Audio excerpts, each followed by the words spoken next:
Мы приехали не только в Гданск, но мы еще поедем в соседний город Скаршевы, в котором я проработала и прожила около 3 лет. Но мы приезжали уже летом в Скаршевы, но Гданск так и не посетили, хотя это один из моих любимых городов в Польше. Поэтому этот раз мы решили все-таки заехать и даже немножечко развеяться, погулять по городу.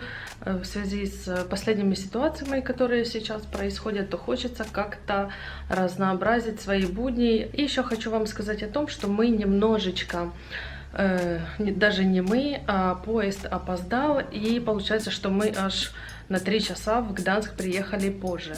Поэтому я даже не знаю, что я смогу снять в городе, но постараюсь как можно больше заснять вам и показать этот город. Мы уже заселились в хостел, и вид из окна, как вы видите, просто панельки. Сама комната просторная, обычная двухспальная кровать, конечно же, дали постельные полотенца, есть тумбочка, где можно положить какую-то мелочь, также настольная лампа. Ну, здесь мы прикупили продуктов, стул, 2 стула, кстати, столик есть небольшой, вентилятор, это, скорее всего, ну, те, кому будет жарко, но, в принципе, в самой комнате температура хорошая. Также в каждом хостеле оставляют пароль к Wi-Fi, телевизор. Ну и вторая комната это как коридор, мини-шкаф, вешалка, не знаю, как это назвать. Посуду оставили. И вот такая вот классная печка. Скорее всего, хозяин просто не хотел ее убирать. Здесь вход и туалет с ванной.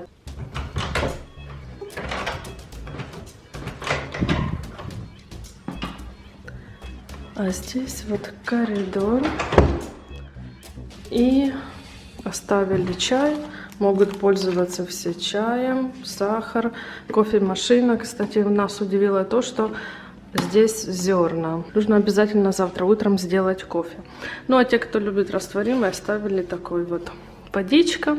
Оценка хостела, название. Но я вам еще оставлю ссылку под роликом. Здесь, конечно, темновато в коридоре.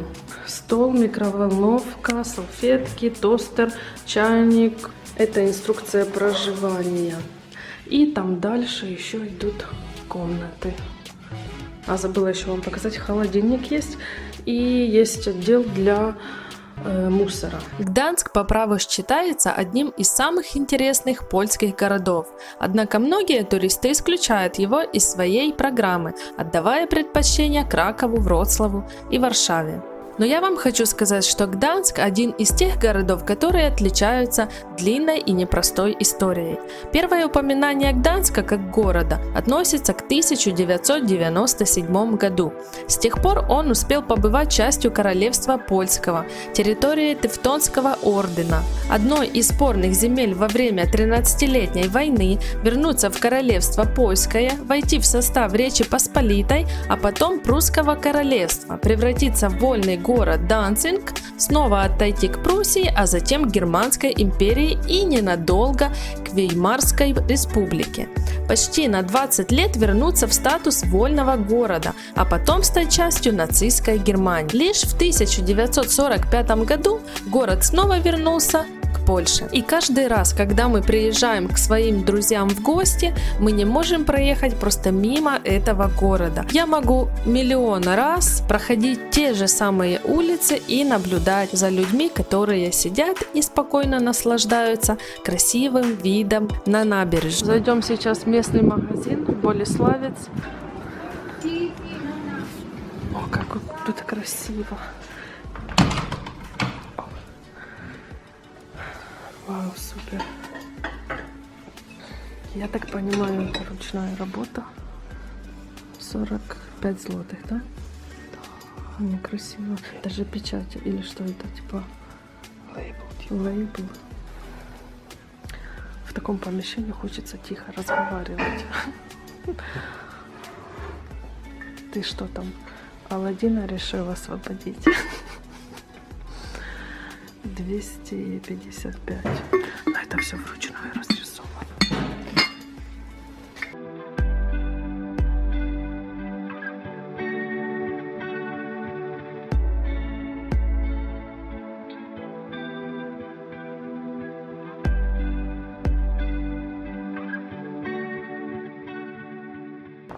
Вы посмотрите, даже есть наш украинский флаг висит вместе с польским. Кстати, по всему городу Гданск очень много украинских флагов. Как поляки говорят, что они солидарны с Украиной. Я, если честно, в шоке, потому что в такую погоду люди даже умудряются плавать на яхте. Посмотрите, я нашла одного львенка. Это считается символ города Гданск. Кстати, такие символы по всему городу разбросаны, и они все разные. А когда мы были во Вроцлаве, то там были гномики. Это символ города Вроцлав. И еще мы ездили... Куда мы ездили? А символ Кракова — это дракончики. Вы можете там найти любые магниты, какие-то изображения, также фигурки в виде дракона. Это символ Кракова. Вообще Гданск очень красивый, особенно набережная. Славик замерз, да? Славик. Мы нашли один из открытых музеев в Гданске, уже поздновато. Морской музей. Сейчас узнаем, сколько цена, и я вам обязательно все покажу и расскажу.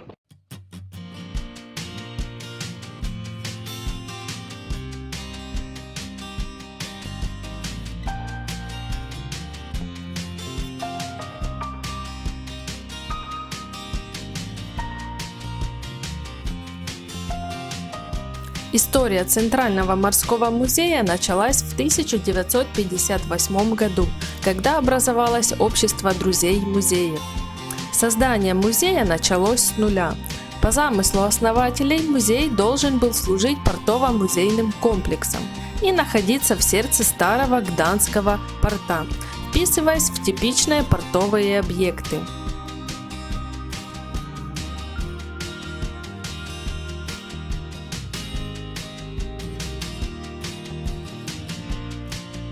45 лет тому назад Оловянский остров был в руинах, только Журав был восстановлен после военных разрушений. Поэтому было решено, что именно там будет размещаться здание музея.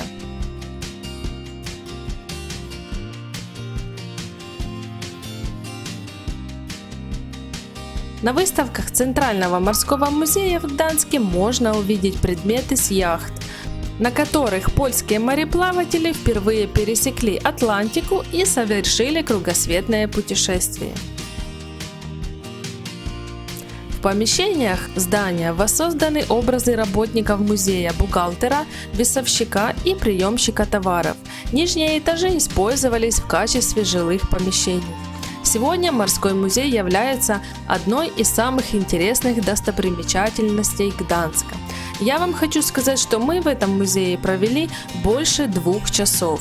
За вход мы заплатили всего лишь 12 злотых за одного человека. Если же у вас будет время посетить этот музей, не проходите мимо. А на последнем этаже представлена выставка картин с изображением кораблей.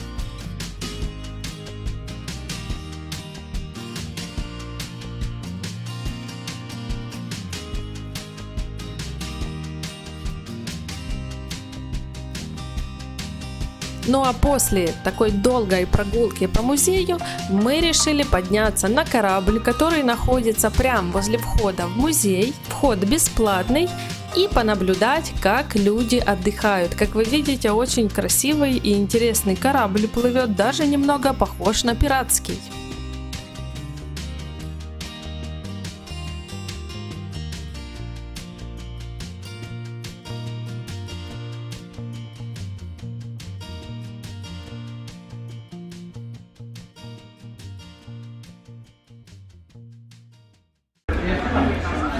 Зашли согреться в небольшое кафе и взяли себе вот такой вот глинтвейн. Здесь и гвоздика, и апельсин с лимончиком. Очень вкусно, кстати. И недорого. 12 злотых стоит такая вот маленькая чашечка. В этом здании, кстати, находится самый большой рынок в Гданске. Ну, крытый рынок. И внутри там в основном продукты, одежда. Но само здание впечатляет.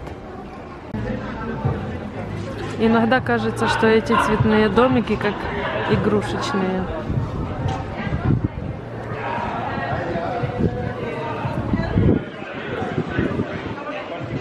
часов 9 вечера, я точно не знаю, но есть открытый магазин с сувенирами, и мы сейчас зайдем, посмотрим, что там есть, потому что мы завтра уезжаем в Скоршево, и нужно прикупить подарочки, где продаются в магазине открытки с дерева. В принципе, можно выбрать любой рисунок, какой вам нравится. А сзади здесь пусто, и можете написать какие-то пожелания, и даже QR-код есть. Прикольно, если честно. Вот такие вот есть. Варшава, Гданск, Сопот.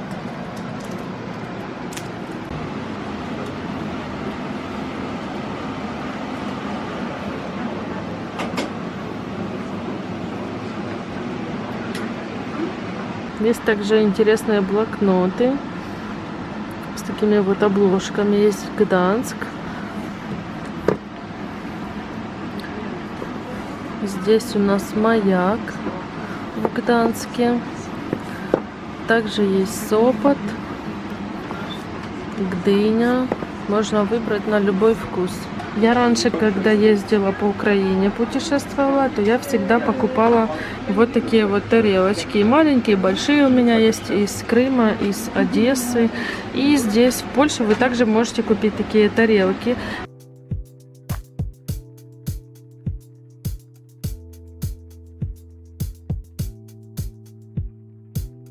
Ребята, всем привет!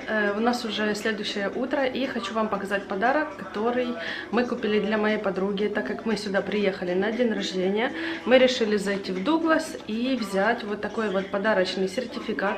Его еще так симпатично упаковали. Это сертификат на определенную сумму, и моя подруга сможет купить любую косметику или туалетную воду. А мы сейчас быстренько собираемся и отправляемся в центр. Ну а сейчас мы с вами направляемся в Мариатский костел в Гданске. Почему же мы отправляемся в костел? Да потому что на колокольню можно подняться, преодолев более чем 400 крутых ступеней, чтобы увидеть прекрасное зрелище. Гданск с высоты 82 метра. Сам Мариатский собор в Гданске поражает воображение и даже немного подавляет своей суровой монументальностью. Его строительство, начавшись в 1343 году, заняло почти 160 лет. За вход мы заплатили 14 злотых за одного человека. Заплатив за вход, мы начали восхождение по бесконечной лестнице. Как гласит путеводитель, и как я вам уже сказала, лестница насчитывает около 400 ступеней. Но мне показалось, что их гораздо больше. Лестница достаточно широкая и поднимается по спирали вдоль стен башен. Но это занятие не для слабонервных. На улице бушевал ветер. Каждый шаг среди этих вражебных звуков давался с трудом. Но преодолев страх, мы все же поднялись на смотровую площадку. Как вы видите, можно увидеть абсолютно полностью город. Эти маленькие красные крыши смотрятся просто великолепно. А вдалеке виднеется мост, который поднимается, потому что скоро будет проплывать корабль. А здесь бросают монетки то ли на удачу, то ли на счастье. И мы также решили воспользоваться моментом. Бросаем на удачу. На счастье, чтобы вернуться.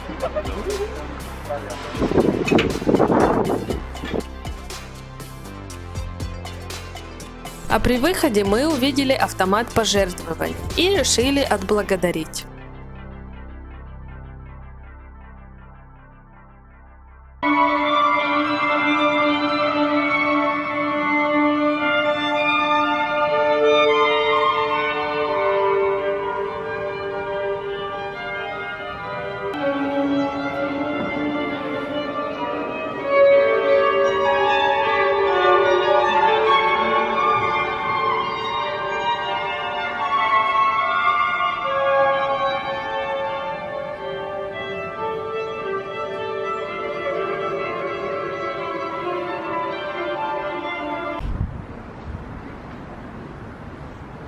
По всему городу очень много интересных музеев. Здесь вход. Мы сюда не будем заходить и останавливаться. Мы сейчас проедемся все же на море и прогуляемся по местному пляжу. до ближайшей набережной Бжезно мы решили проехаться на трамвайчике.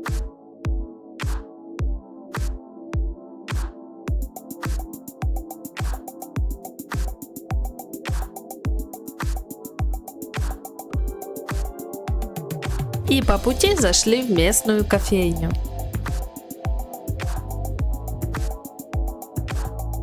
Я вам хочу сказать, что на трамвайчике до первого пляжа в Гданске всего лишь полчаса ехать дороги.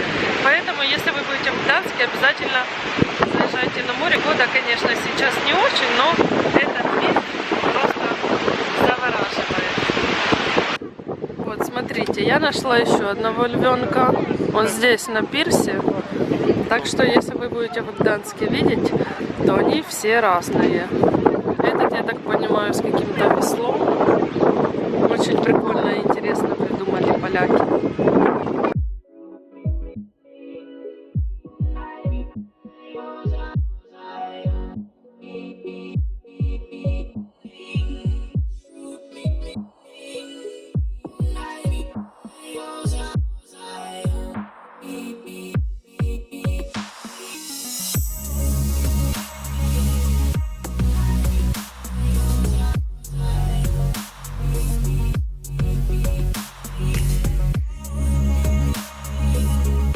Ребята, я уже буду заканчивать. Ну а если вы хотите увидеть в Гданске намного больше всего, то обязательно приезжайте в этот город.